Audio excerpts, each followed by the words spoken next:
Hey there. I'm excited to announce this to you today. This is what you've been waiting for in your spiritual quest. This is something I've wanted to do for a long time, and I'm finally ready to announce it that it's ready to go. It's the Grief to Growth Community Circle. Now, this is a sanctuary where like-minded souls are united in their journey through grief and towards personal transformation. It's more than just a place. It's a beginning. It's a commitment to growth and understanding. Here you're finding not just a community, but you're entering a circle of trust and depth. You're going to engage with interactive coursework. You'll dive into exclusive podcast episodes and partake in discussions that illuminate the path from mourning to empowerment. This is a realm where every question is honored and every individual's journey is validated. To be part of this exclusive circle, visit us at grieftogrowth.com/community or look for the chat icon at the bottom of every page on the main website. Remember that entry is a privilege because I want to ensure that every member is as dedicated and genuine as you are. You must apply to join, but the journey within is worth every step. So go ahead and join us today. Check it out, grieftogrowth.com/community, and I look forward to seeing you there. Hi there. Welcome to Grief to Growth Podcast. Your host is Brian Smith, spiritual seeker, best-selling author, grief survivor, and life coach. Brian believes that the worst tragedies of life provide the greatest opportunity for growth. Brian says he was planted, not buried, and he is here to help you grow where you've been planted by the difficulties in life. In each episode, Brian and his guests will share what has helped them to survive and thrive. It is his sincere hope this episode helps you today. Hey there. I want to make this video and say happy birthday to me. Yesterday was my 60th birthday. So I am entering my seventh decade going around the sun on this planet. Pretty wild. I never thought when I was a little kid that I'd ever end up being here. For some reason, I had this fear of death, and I didn't think I was going to live very long. And I've actually lived with that for most of my life, never thinking I would live for a very long time. But I remember, as my grandmother said, when we were sitting around the table, I was 16 years old. She said to me, "If you live long enough, you get old too." So I've hung in there one day at a time every day and made it to 60. I want to say thank you to everyone who reached out to me to wish me happy birthday. I mean, literally, there were probably about 500 people, maybe more, that gave me birthday greetings yesterday, just on Facebook saying happy birthday or commenting on a post that my wife and I had made. It was a fantastic day. I want to commemorate or I want to just kind of acknowledge or remember the fact that I spent the day, my 60th birthday, with Kayla and with Tawana. We spent the day together. Tawana and I went to lunch together. I picked up a special bottle of bourbon that I managed to acquire yesterday. We went to lunch at Moorline House with Kayla, had about a 2-hour lunch, came back. I usually work on my birthday. I always work on my birthday. I did a little bit of work. I had to pack some orders in the morning. But when I got back, I decided to take the afternoon off, and I watched a movie in the middle of the afternoon on a Wednesday. My birthday being on the May 26th is usually around Memorial Day, so I usually get a long weekend, but this time it happened to fall right in the middle of the week. But I decided to block out the day and just to spend time with the ones I love and to take time to commemorate myself. Thing is, I've been going through a transition lately, which if you follow me, you may know. We've had Treasured Locks, our hair care product company, for 19 years. And ironically, a memory came up on Facebook today that showed the girls standing next to one of our products when we first started the company 19 years ago. And Treasured Locks has been what sustained us for a very long time. I've been doing it full time for most of that time. It put Kayla through college. It put, I paid for Shayna's, her select sports that she paid. It's paid for most of our house at this point. The cars we've had over the years. So in all means, it's been successful. But the thing is, the last few years, the business has been slipping off. There's more competition. There's a lot of complicated factors, but the business has been going downhill. And I've been really struggling with what to do with Treasured Locks versus what I feel my passion is, which is doing coaching and teaching and doing the podcast. So I've been feeling like I've been torn in two directions. And frankly, it's easy when you've had something that's been successful, and Treasured Locks has been extremely successful in the past, that's not doing well, to feel like you're kind of a failure. And with the coaching business, starting that up, there's really not much money coming in at this point. So you start to wonder, was it a fluke with Treasure Locks? Should you be doing this? Should you be doing the coaching business? Where do I put my efforts? And it's been really a struggle for me. Now, a few things have come up over the last few weeks, and this is what's really interesting. Materially, nothing has really changed in the last few weeks. But a few weeks ago, I was feeling very, very stressed and very much like I was headed in the wrong direction or not going any direction at all. Like I was just treading water. And what I can say is recently that feeling has really changed. I'm looking at Treasure Locks now. It's been successful. I've been successful with it.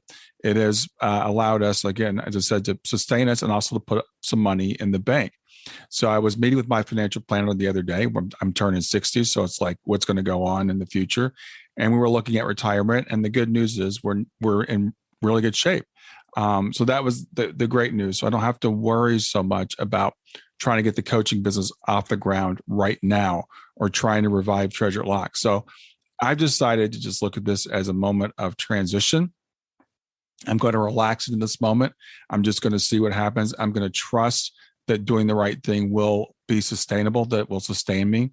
I know the thing is I want to head in the direction of coaching and teaching. That's the direction I want to go in. That's the direction I'm going to go in.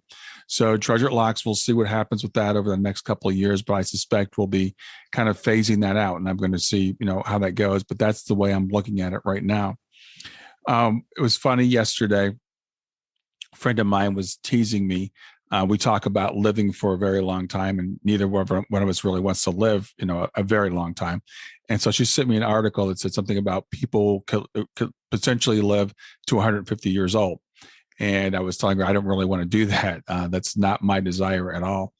But I do want to say this. My attitude has really changed. 5 years ago, my first birthday after Shayna had transitioned was really, really tough for me. I did not want to be on this planet, to be frank and to be honest. And I didn't know how I was going to go on the rest of my life. Fast forward 5 years, and I'm feeling good about where my life is and where my life is going. And I've learned to live with my relationship with Shayna as it is while maintaining relationships I also have with other people here.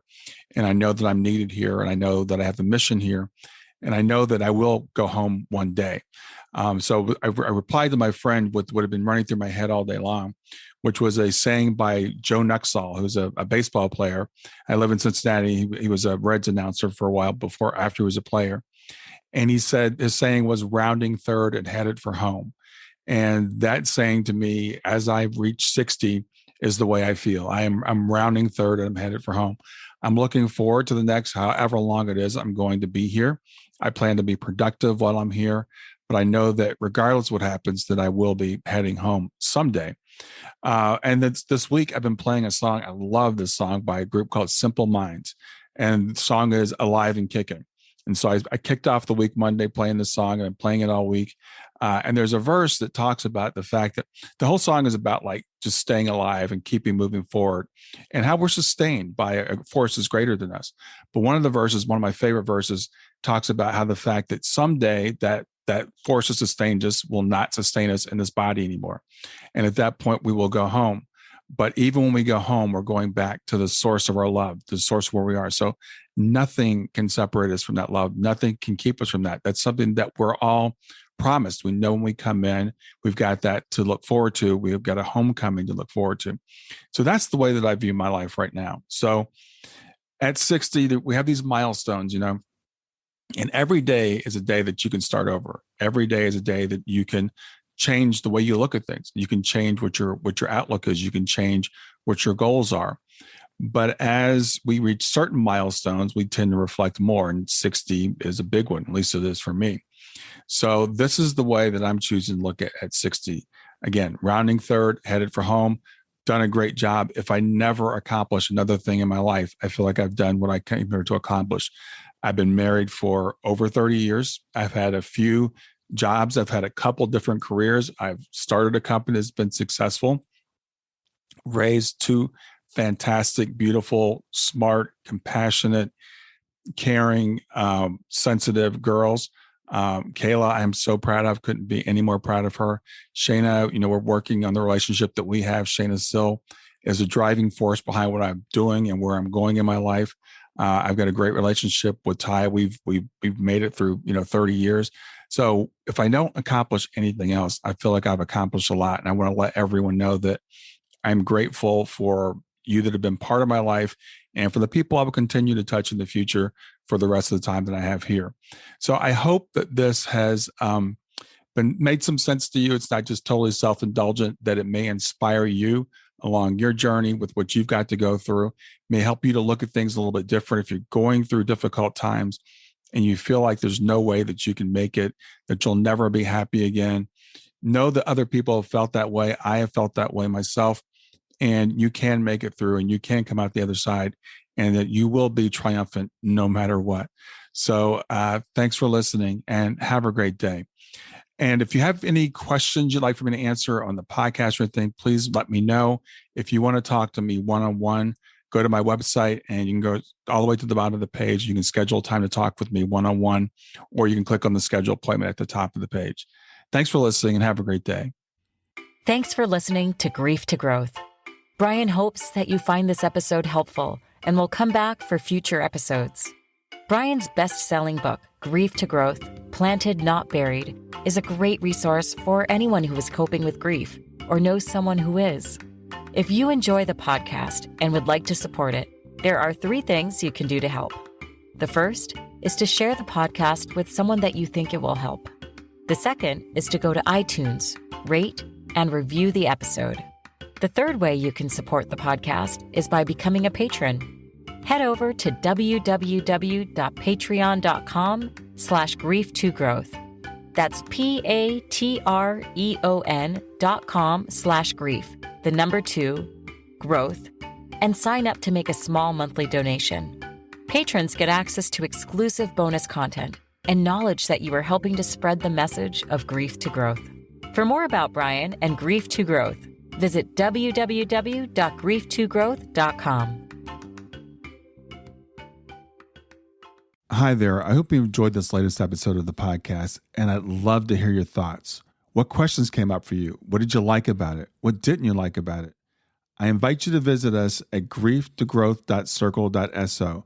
That's grief, the number 2, growth.circle.so, to continue the conversation with me and with other listeners. It's a space to sound off, to share reactions, and to go deeper into the topics from the show. I look forward to chatting more, and I hope to see you there.